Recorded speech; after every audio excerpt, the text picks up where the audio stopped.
Hi, this is Dr. Kimberley Linert, and you're listening to Incredible Life Creator. My guest today is Lulu Trevena. Lulu is an Aussie from Australia who is delighted by the mystery and potentiality of human life. Since childhood, words have held a magical and inexplicable power. Lulu has been fascinated by the emotions reached by stringing a few words together. She has a background in leadership, training, yoga, raw food preparation, hairstyling, and creativity. But she sees herself as a seeker of wonder. She is a champion of human rights and a fierce mama bear to her children. She empowers women to have their own voice, deeply honoring all their emotions, and to leave a legacy. Welcome to the podcast, Lulu. Thank you, Kimberley. I'm so delighted to be here. Yes, so just in the description I read of your life so far, you have done many various, quite different things. Mm-hmm. Why don't you tell us a little bit about you, where you grew up, obviously in Australia, but where you grew up, how that was, and kind of how you went on that journey of all those different things. Yeah, I'd be delighted to share with you. So I grew up in Australia in a place called Adelaide, which is in the south part of country. And I'm one of 6 girls. So I have 5 sisters, and we were born within 7 years of each other. So there was a lot of female energy in our home, and I had a mum and a father. And I think from a very young age, I did get the message as a woman that I could do anything. I was reinforced of the things I did and that I could achieve. And so, sometimes I feel maybe in competition with men, but not, and boys at that time, but also knowing that I had value and purpose. So we had a lovely upbringing with, normal household challenges and, the things that happen in normal families. But overall, I feel very blessed and lucky that I grew up with the family I grew up with and in the area I grew up with. I always enjoyed school. I loved to learn. It was one of my things to, what is more information? What is new information that maybe I haven't heard of before, or, a different perspective on things. So I've always had that curious, inquiring mind. And I joke with my friends, my middle name is Curious. So, it is something that I'm, life is an adventure. And so what is it I can learn, but what is it I can, once I have the learning, what is that then I can do with the learning? So that's what's motivated me through my whole life. As you said, I've done numerous jobs and different, to me, it didn't seem like different avenues. It kind of felt like my avenue and try a few things. As a young child, we were encouraged to have a part-time job. So from about the age of 13, I worked in an old folks home. So mature people that were living there full-time. And I learned a lot from that job, and I didn't realize at such a young age how much that had taught me. We would feed in the actual dining room. We would take the food and place it on the table and speak to the people. And I got to see a view of life that I hadn't seen before. So I'm a teenager, and I could see this other end of the age spectrum. And it made me start inquiring about, what do I want my life to look like? How do I want to be when I'm old? And there was dramas often in the dining room. People would shout at each other even, so of course it's, dementia and all those types of things that were around. So I enjoyed the help and support, and I think that's what's led me on every vocation, that I like to help people. I then went into hairdressing because I like to be creative, and that was one of the things that I wanted to have in my life as an expression. I wanted to be a creative person, and so hairdressing at that time seemed like the right avenue for me. And when in Australia, it's a little bit different, and nowadays it's different. If you're a hairdresser, in those times it was an apprenticeship, so you actually were taken on by the salon owner, and they would pay your wage and pay you to go for training. So you'd be in the salon and you'd train. So I would go off to training for a week, and then I'd come back and I was in the salon for 3 weeks. So it was, you know, a lovely kind of mix of learning and then application, which I really enjoyed as well.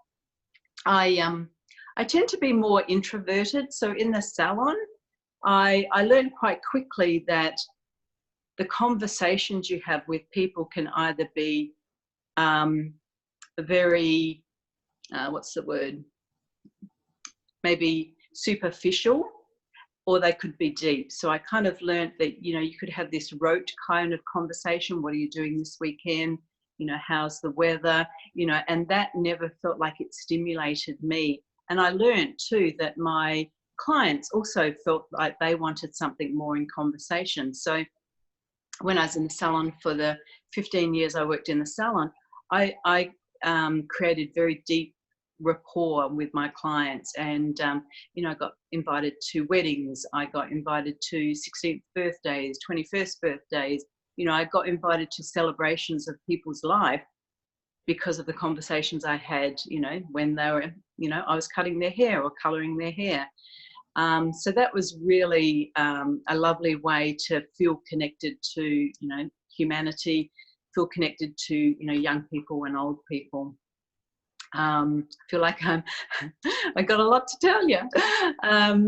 I also, when I was in the salon, I did creative work. So there was often hairstyling competitions that I'd go into. At the age of 19, I came to the US and did training at Vidal Sassoon.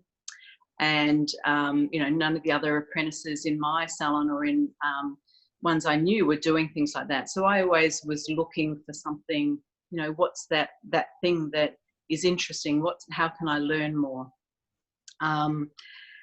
So that was, as I said, in around the age of 19. And then I also did some hair training in the UK and then some in Europe. I was in the salon for numerous years, and then I became actually a new manager of a salon. And the company had 10 salons at that time. So I was one of the managers of a brand new salon. So I had my own team. So there's always that learning that goes on with making sure all the customers and clients are getting what they need, and also building up a team from, you know, young apprentices of 16, first job, you know, to older hairstylists. I then worked for Swatchpuff, which is an international hair company, and I was a trainer and a lecturer. And so we would put on both classes for the salon staff to come to from all over the area. We'd also put on hair shows, so there was the creativity behind that, there was the colouring the hair, there was the choreography, there was all that type of lovely creative work that was really rewarding.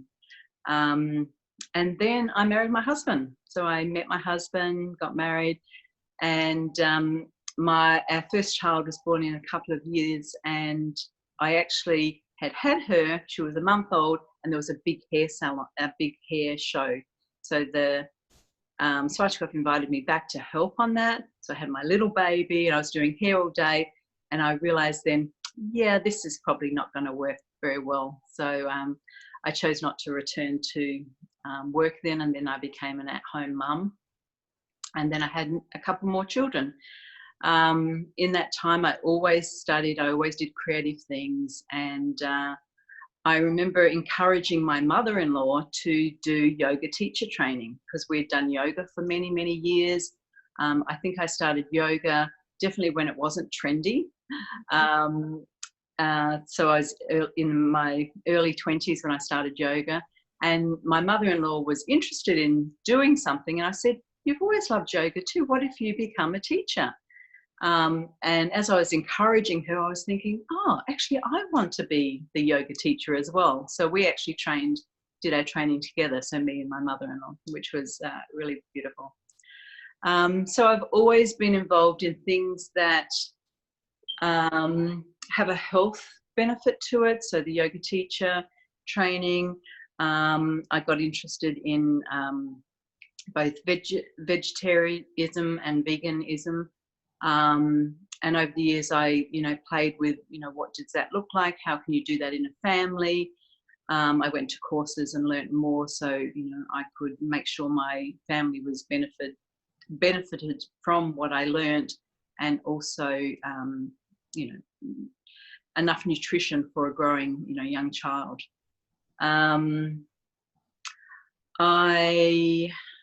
Over the years in Australia, I did a lot of classes. I did private classes, some clients. I did group classes. I would also be involved in workshops of guest yoga teachers over that time. But my main role was being, an at-home mum, and I loved being a mum. It was one of the greatest joys that I've had in my life, is being an at-home mum. And, watching these little beings becoming who they could become. Then in my 40s, I actually had my third child. So I was 41 when my last child was born. So there was a big difference between the first two and the last child. And it's such a gift to have a child at that age as well. And also for my older children, that they got to see, they got to sort of see what it was like for them. I actually had home birth. I had planned home birth for all three, but the first one we did deliver in hospital and came home a few hours later. And the other two were born at home, and each of my child have had the opportunity to see the next child born. So I thought that was a really wonderful, the way of being in a family, that, you can have birth and you can have death, and you're actually part of it. It's not sort of taboo type things. So I've always integrated that into my children's life and into my own life. I then, got involved with lots of things with the school, and always in the art sort of creative arena. My children went through Steiner and Waldorf schools, so there's always a lot of creativity, a lot of involvement that you could be in at the schools, and I helped run the craft groups and the holiday fairs and things like that. But always throughout everything I've done, I always knew from kind of a young age I was going to write something. And I kept on listening, and I would write things, and I had journals, and I'd look back and I'd find poetry I'd written at 12 or 15 or 18. And I kept on saying to myself, one day. And then I realized how often I was saying one day. I was living the life I loved. I had lots of things that I loved, but there was this, there's something else I have to do. And, there have been some challenges along the way. My husband built his own business, and there was a time where we had to let go of all of our staff and let go of the office, and he came home and he worked from home. We, had a fairly tight budget a lot of the time, even though we chose to use schooling that we chose, we also had to reduce in other areas, even though we were paying school fees. So we always had a way of somehow balancing it. And I think my faith and my belief was, the best is always available to us. So I was always looking for what could be the best for my family. Even on a budget, and even for the food we chose, the best I can get at the time. So over the years, after my third child was born, I was actually diagnosed with depression, postnatal depression, and at the time I thought, that's a very strange diagnosis, and I realized for me it was about community. I had my children, my older two, they were at school. I had lots of community. Now I was home again. And I didn't feel like I had that sort of community around me. So it led me to, deepen, how do we have community as people? How do we not feel isolated? How do we bring people into our life, whether it be older people that, if you don't have grandparents, how do you actually have that involvement of older people in your children's life and things like that. So I've always, as I say, been the seeker to bring what I can bring. In the years that progressed, we then found ourselves in the United States. So we've been here now 8 years, and my husband's company, of course, improved, and then we merged, and then that improved, and then we finally arrived here.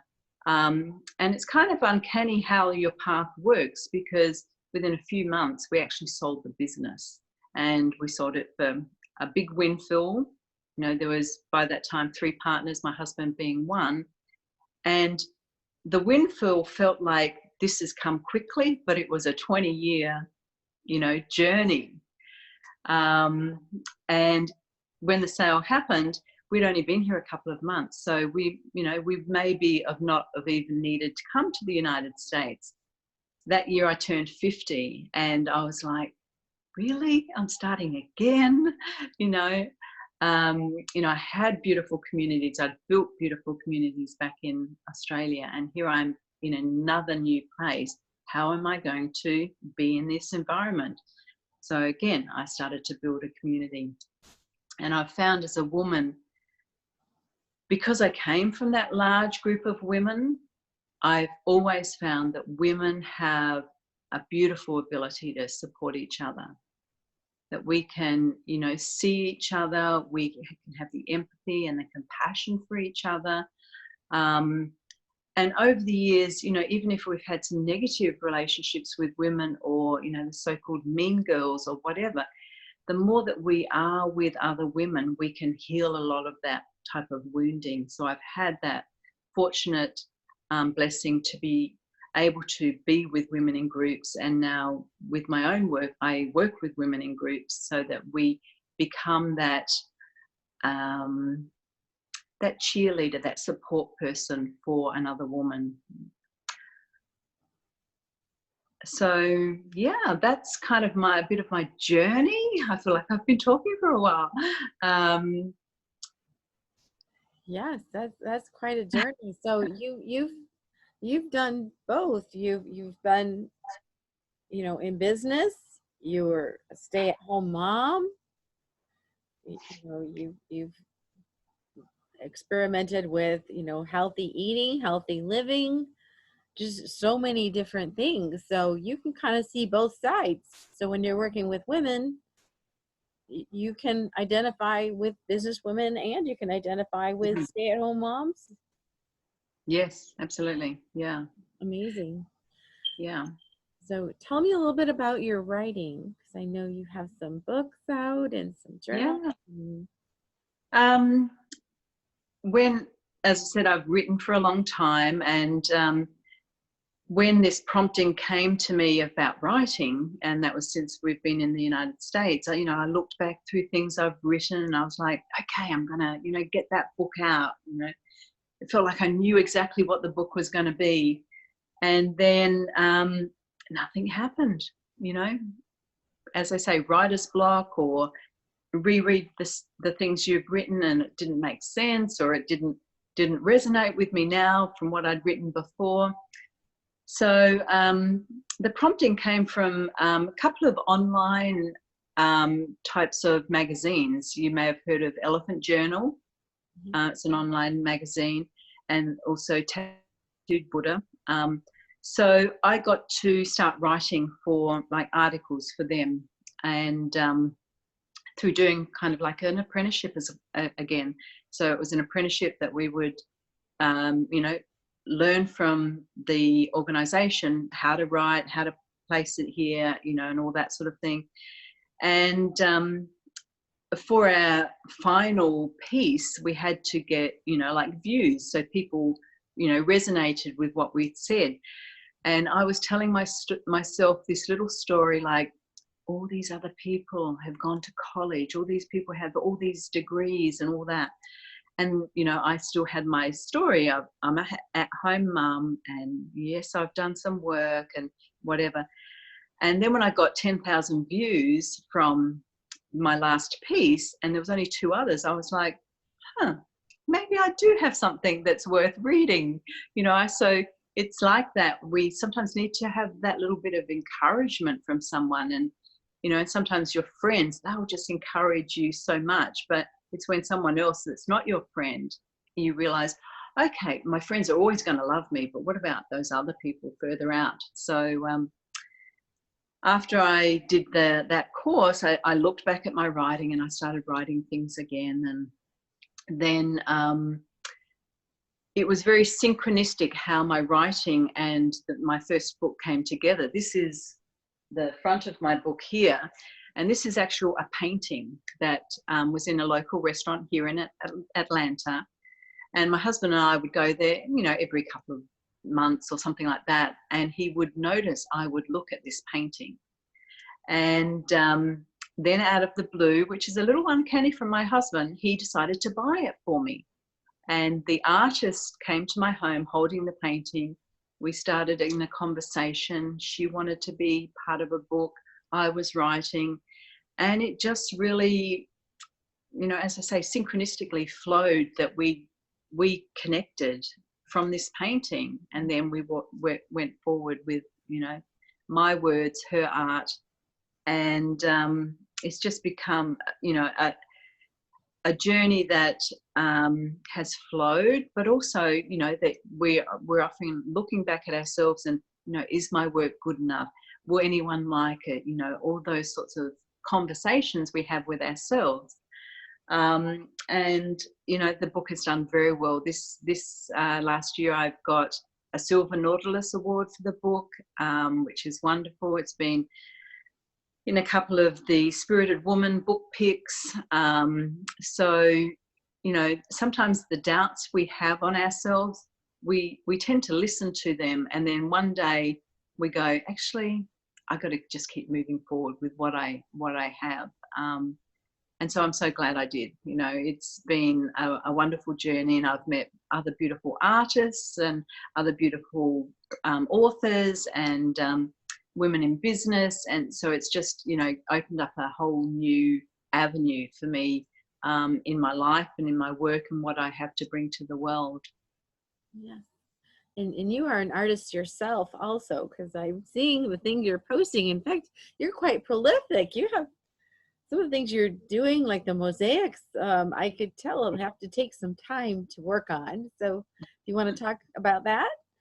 So the mosaics, when you actually posted that to me, I was like, I'm not sure what she's talking about, because I have done some mosaics, but it's not one of my main areas.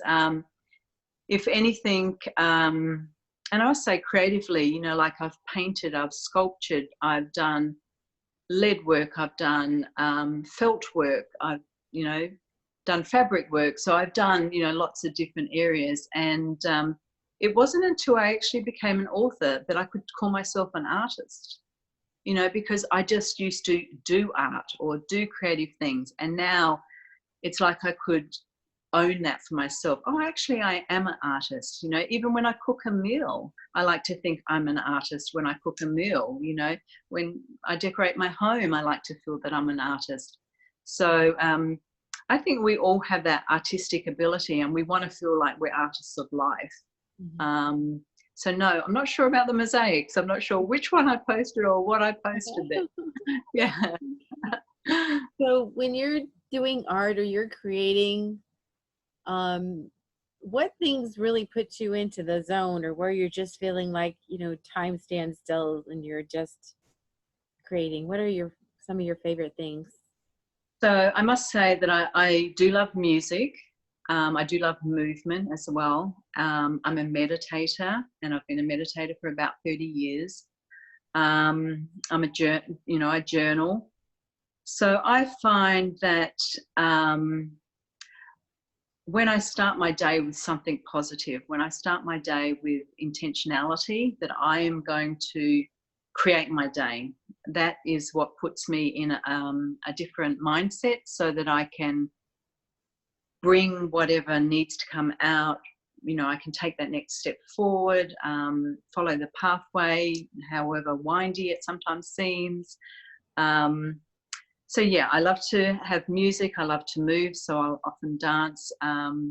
My youngest daughter and I, who's 16 now, you know, we have dance parties in the car. You know, we're at the traffic lights and we're moving, and we have a lot of fun. So, you know, that's one of the things that I encourage women to find what thing, you know, like lights them up from inside. Like really, some people love to dig in the garden, and as they're digging, they feel, you know, the earth, and they feel, you know, they get the sensations of the smell. So we all have something, and that it's often an invitation that we try and do our life, and then we get the little bit of joy. How much joy and that delight and wonder can we bring into a lot of the moments of our life? You know, my business name is Live Life with Wonder. You know, with is, even though with is the smallest word, that's the word. How much can we bring it in our life? So that's how I encourage women, you know, to move forward in whatever their next goal is, or their next dream, or what legacy they want to leave in the world. That, you know, if we can bring it with that joy and the wonder, it actually, there's a great flow to it. And there's, you know, if we're feeling the joy, other people are going to be feeling the joy as well. Yes. Yeah. And I find that a lot of people do start their day with a certain ritual or meditation or something. And you kind of mentioned that as you were talking. Is there anything you want to share with us about what you do in the morning? Is it a gratitude? Is it how do you start your day? How do you put that intention of putting joy into your life when you just get up? So one of the things I often do is when I'm still laying in bed, I'm actually thinking, okay, this is a new day. How grateful I am. It's a new day. I say that even before I pull the covers off, before my feet land on the floor. So I have a gratitude in my thoughts before I even start moving. Then I'll go about my morning. Often I try, more so lately that my children are older, is actually to go and do something for myself first. So I'll go and I'll get my journal out and I'll start writing. I'll put on some soft music, or you know, something in the background, and I'll actually set my area, set my, what I would call my sacred space. So wherever that can be. Sometimes it is in my office, sometimes it's not, sometimes I even go outside. So I set my sacred place that I want to be and I want to connect. So meditation is one of the first things I do. You know, I connect through breathing, allowing the world to just be where it is, and me in myself. And I call that an embodiment process, or an embodiment that, you know, my mind or our minds can take us off somewhere, but if we start bringing everything back, thoughts here, my sensations, I feel my sensations, I feel my breath, you know, it brings us to the present moment all the time. So yeah, it's the meditation that I do. I also always have a mantra I say, and over the years with my yoga teacher training, I've learnt a lot of mantras, but the mantra I say for myself each day is, please use me for the highest good of all. And that's how I begin my day. Yeah. Wonderful. Mm-hmm. And as you go throughout your day, how do you put that meaning, the purpose, passion into your day-to-day life? I look for a lot of opportunities where I can be useful. I take time in, you know, the busyness that we get involved in our life, and you know, I remind myself to stop. I remind myself to connect. I remind myself to breathe. I also, you know, I have a few online groups. So on my online groups, you know, each week there's a guided meditation. There's always a collective prayer group meeting that people add, you know, anyone in their life that they would like to send blessings or prayers. so these are practices I do, but they always involve other people, especially in my online groups. And I have women's groups, so I meet with women, and we have the opportunity to deepen and enrich each and everyone's life. That, you know, if something's happening for a woman here, how does that reflect my life? Or what's happening here, how can I support and help that woman? So I just find myself in my everyday life being placed in opportunities, you know, like as I met you, you know, got placed in an opportunity. Okay, so what's this opportunity? Oh, I get to talk to you on this podcast, and it's going to ripple out to someone else. It's going to help someone else, which was interesting. The day that we met, I don't think I told you this. The day we met, a couple of days earlier, I was in Colorado, and a friend of mine in Colorado said, "You've been in Atlanta now nearly 8 years. Have you met this specific lady?" And I said, "No, I haven't." And then the day I met you, that lady was sitting opposite me, the actual lady that I was told about 2 days earlier. So I find these little signposts, or these little messages, lead me to the next thing. And this woman, Lisa, now I'm doing some work with this woman, Lisa, with some beautiful work on entrepreneurship and things like that. So yeah, I feel guided, I feel led, I listen, you know, I'm aware of what the messages are. I look for the signposts. I look for the connections with others. Mm-hmm. So it sounds like you've been practicing this for a while, and you make it sound so simple. But, you know, we all know that as we go out through the day, especially like, let's say, a mom that's got 3 little kids, and sometimes you're not feeling the gratitude, you're not feeling the meaning, you're just thinking, oh, I'm so overwhelmed. So do you have any tools for like being aware, and even in those situations, and how do you get yourself back to center so you can concentrate on the meaning and when so much is going on? And I can recognize that there was definitely, when I had young children, I recognized those times.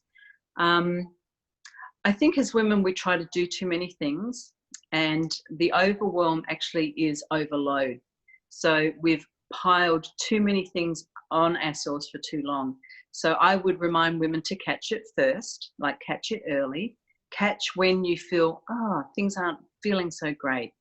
And that would be a pretty good indicator to take more time, more self-care time. You know, ask your partner to be there at certain times so that you can have time off. You know, create friendships with other people so you can go and have a little bit of space, whatever that is. So definitely look for, if the anxiety or the frustration seems to be there, don't let it escalate. Try and catch it kind of early. Find a practice that really works for you, that you know when this happens, if I do this will, you know, change my state. And you know, we are very powerful beings. We forget sometimes, as I said to you before, we tell ourselves these stories and we keep them running, and a lot of them are not true. You know, if we can catch the story, you know, I have some processes where I actually write down exactly what that story is, and then I write cancel. So I cancel that story, and then I rewrite what's my next story. So, and I can change it as I, you know, and then it's practicing that. So you can't just do it the once and think it's, you know, because the story's been going a long time, and, you know, but catching ourselves that we can say cancel of, you know, that story. So yeah, that's a couple of the practices I do. The movement practice, as I said before, because my background is in yoga, I know that physical movement can change our state. It can change our emotional state, and it can change our mental state. And once we're moving, whether it be dance or exercise or walking or whatever, we can actually have that ability to now redirect our thoughts, redirect our feelings. the other thing is that when we help someone else, somehow it takes us out of ourselves. So it's that give and receive dynamic, that when we give to someone, we actually receive something for ourselves. So when we're self-absorbed, self-focused, and we're kind of churning a lot, for me, it's a reminder, oh, how can I get out of this state, and where can I actually help someone else? So, you know, it could be as easy as, you know, your next door neighbour's papers on the lawn. You go and knock on the door. Hi, how are you? Here's your paper. It could be anything. You know, that if we do something to shift our focus on connecting with someone else and shifting that focus on holding on to our emotion, our own self-drama. So yeah, I hope they gave some ideas to work with. And I love that, canceling the story, writing it and canceling it. I guess if you're not a writer, you could talk it into your voice thing and then erase it. Another little sentence I often say, if I hear myself say something like, oh, I'm not good at that, I then say, up until now. Up until now. Mm-hmm. Up until now, I haven't been good at that. Because I'll catch myself, oh, I've just said that. That's a bit silly. Why did I say that? You know, and then I do, instead of the cancel there, I say up until now. So then I get a chance to redirect what I want in the future. Yeah. Yeah. So, so you've been working with women and living with women with 5 sisters. So you've been working with women and women communities. As you're working with them and just being in community, is there anything that's kind of surprised you about the things you've learned being in those communities, or any trends that you see often where people think, well, I'm the only one that's like this, but then you find out that there's a lot? Is there any patterns you're noticing amongst women that was interesting? Definitely the one where they think they're the only one, you know, that they're alone, that, you know, no one probably has exactly the same scenario ever going on, but that there are trends and we can understand and have the compassion and empathy. So when someone hears someone else tell their story, even though they're not speaking, the other person's telling their story, and they go, oh, yes, that's so true. That's one of the things that I think is the benefit, you know, to the person, that they can see, oh, I am not alone. I am actually not alone in this. And yeah, you know, there's some stories that are really deeply saddening that you do hear of women and of people, and how to encourage them to move forward, and how to encourage them to now look for something that is good and wholesome and hopeful for them to look forward to. You know, that's always the motivation, is how can we now find something from this forward? And I always do find that sometimes the greatest challenges can bring the greatest rewards, that we never can think that we're going to be stuck in this deep dark hole and never get out of it.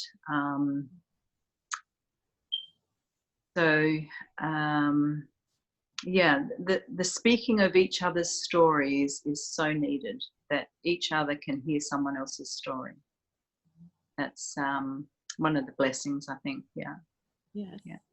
And also, you know, this is pretty well known, but a lot of times women can really be in competition. They say, you know, they wear the way, they put their clothes on the way they do their hair the way they do, not to impress men, but to be in competition sometimes. And and then, you know, as a woman, I know I can like get somewhere and compare myself to everyone else. I'm like, oh, well, my shoes aren't as nice as theirs, or whatever. I didn't accomplish as much as this person. And I'm thinking, oh, I'm just not good enough. And this comparing. So when you're in your groups, what happens with that? How do you get the women to actually all blend together and support each other when in the back of our minds there is a little competition there? Yeah, I can hear that. And I was at an event this last week, and this woman spoke. She said, I still think there's mean girls out there, like mean girls that she thought were there at high school. She's like, they're still out there. And she said, and I learn the more I tell my story and the ability for the other woman to tell hers, this is how the healing happens. And I like to say in my groups that, you know, often we're updating, you know, the software on our phone, we're updating the software on our computer. How often are we updating our software? So, you know, what is the pathway or the healing that we're doing to go, oh, yes, I'm saying her shoes are better, or I'm saying I'm not as competent. You know, how often are we saying that? And it's comes back to how can I do something about that? So we need to update, you know, our own internal dialogue. And, you know, that's why I find journaling so good, you know, that we can get it out, realize, okay, that's what I'm saying, or, you know, journaling is more a process of getting it out to then refocus, whereas affirmations and scripting is different. But journaling's more a, you know, releasing process. So when we start to learn that we actually have some more power to do, you know, like I could say, oh, her shoes are better than mine. Or should I say, wow, they're gorgeous shoes. And then stop it there. Like we can retrain ourselves, update our own software as often as we can. Yeah. So how do we create our own definition of success? Because if we start comparing each other to each other, we're not going to feel good. But True. everyone really has a different path. So how do we define that for ourselves? So I think we have to look back within for a start. You know, when we look out, we project the success of that person has that and that person has that. And we've also got those tapes of what our parents wanted us to be successful, or, you know, that type of societal what is success. And I think it is important for us and women to realize, what is success for me? Like, how do I define it?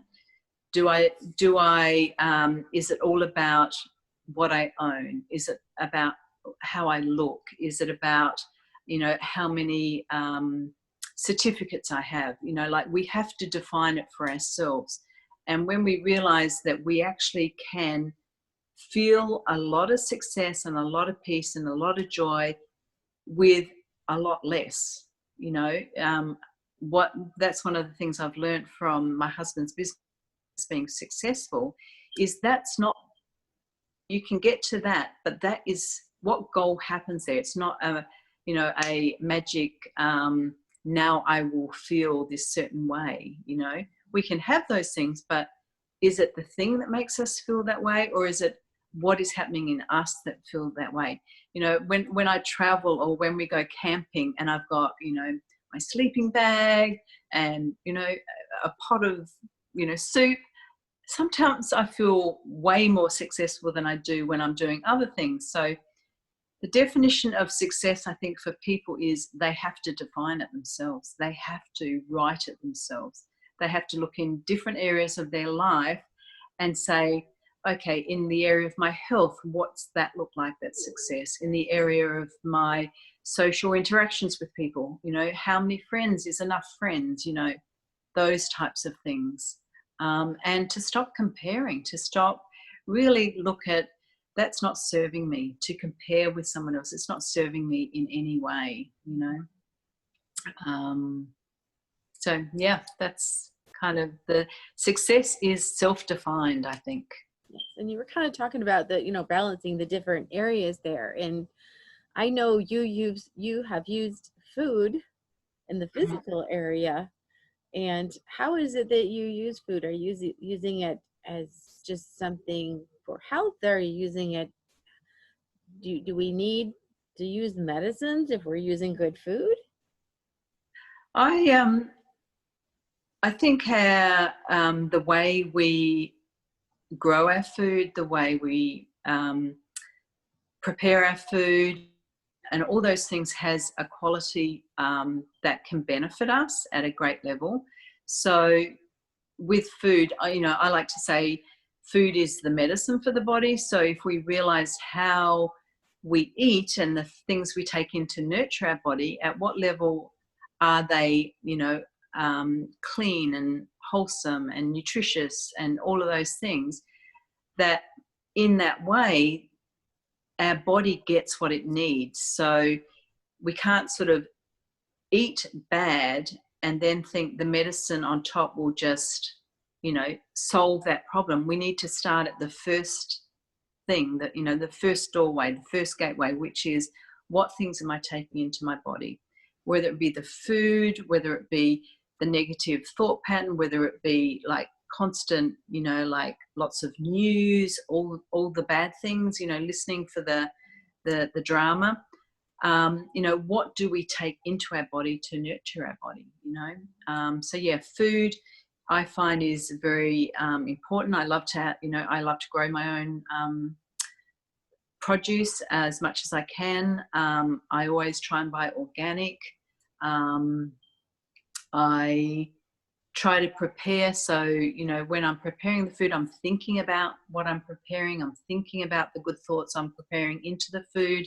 You often hear, do you prepare your food with love? Yes, I infuse my food as I'm chopping it with love, so it's has good energy. I think there's a definite benefit in society. We need medicines as well. But if we could start at that area of how much good can I put in my body, so I'm not trying to make the medicine work so hard to eliminate all those things that are, I've already done to it.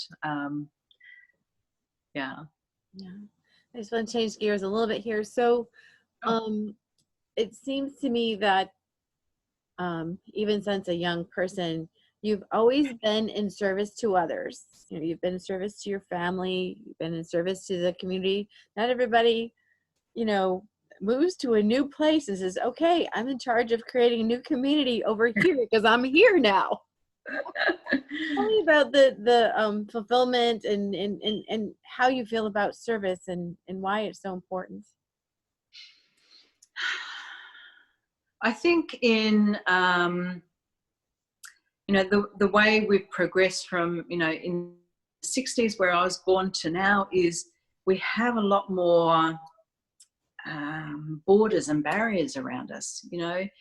I remember as a child we had gates into both neighbours. We were on a corner block, so I could go and be and do. But we find ourselves isolated just in the way we live now. And I think there's a deep yearning and a need for belonging. That's one of the main core principles of, the human being, is to feel that they belong, to feel that, them as a person fits somewhere. So yes, I don't know if it's my natural calling that I've felt to be in service to others. I know that most people, when they do something for someone else, it makes them feel good. So I think part of the human nature is to want to serve or want to connect or want to be in relationship to others in, many different ways. So, service, I think, is part of my life contract, to be, be useful, be of good, be of something that's uplifting, that betters humanity. And in the busyness of our life and the isolation we can feel, to actually create opportunities and invite other people. If you see someone that feels like they may need to be included, include them, like really include each other, in life, in connection. Wow. So just bringing you up to today now, because you've done all these things, but today, if people wanted to be involved in some of the communities you're doing, why don't you kind of list out the things you're doing now? What communities are available to people? Is it local? Is it online? Maybe tell us about your books. Tell us about everything you have to offer right now, please. Okay, lovely, lovely.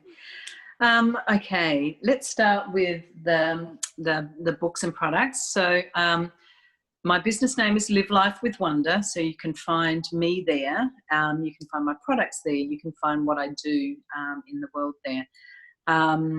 So my book, Soul Blessings, which let me give you a little preview.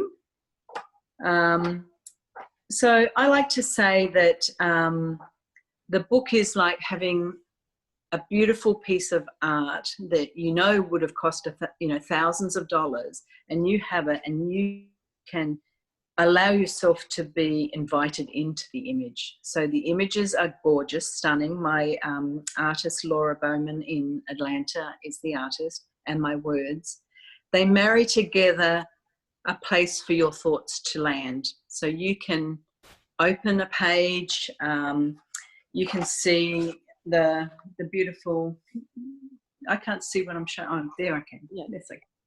So as you open the book, you see this one. I love this one. This is a sisterhood picture, and the words. This one also is a lovely one about transformation. You can see she's in a cocoon and all the butterflies. So my book is available on my website, so that's Soul Blessings. I also have a deck of cards, which is called Moments of Transformation. They come in a box, and they also have a beautiful velvet bag, so they come like that. And how these cards are designed is they have a key word at the top. This one's forgiveness. And then on the back, they have a little message and then a deepening process. So they actually get you to take action. So, it's nice to read a little message, but if you're not going to put it into practice, we don't get, that deeper benefit. So that's why they have a deepening process. And, if anything, these only seem like a simple product, but these took a lot longer than the book. They wanted to be written 3 times before they were right. So I trusted the process. I wrote them once. No, that's not it. So Moments of Transformation is my cards. And then I have a beautiful journal that goes with the cards. And this image is this gorgeous little girl. And in the journal, you can use it with the cards, and then every few pages is a little quote. So they're my products online at Live Life with Wonder. I also do, in Atlanta, I do in-person groups. So you can contact me through my page, in the Connect with Lulu section. You can, send me an email quite easily that way. I also have some online groups, and the online groups I've actually made private groups. So usually it's when I've had a relationship with women, and then they flow into those groups. So I have a gratitude group, and I have a group where I use various cards, and I do sessions and readings. And I do that also online and in person. So I work with women when they have something in their life that they really want to have forward motion on, and we do a whole session around that. And I use various tools, and I also use card decks to help give them a message that helps to progress that movement forward. And you can see that on my website too, that you can connect with me and have a session either online on Zoom or in person. Next year I'll be having some more retreats, and